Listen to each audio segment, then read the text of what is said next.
Good morning everyone. এয়া মোৰ ৰাতিপুৱা যে ভিডিঅ' হয় এইখিনি উঠিয়ে পেটটোত আহি থৈ দিছিলোঁ, সি এক্সাৰচাইজ কৰিছে তাকে অকণমান দেখাই থৈছিলোঁ।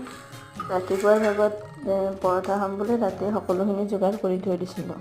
পালেং শাক লৈছিলোঁ কেইদিনমান, সেয়াই চাটনিকৈ বনাই দিওঁ আৰু এইটো পৰঠাৰ লগত আমাৰ ভাজি নহ'লেও হৈ যায়। চাটনি বুটৰ চাটনি বনোৱা যায় নৰ্মেলি। আজি পালেং শাক আছিলে, পালেং শাকে বনাইছোঁ। পালেং শাকত ধনিয়া দি দিলোঁ। এইখিনি যে অকণমান খালি ভাজিহে লৈছোঁ, বেছিও ভজা নাই, যিহেতু আলুটো বইলেই হয়। সুবিধা কৰি ল'লোঁ, হৈ গ'ল বনোৱা।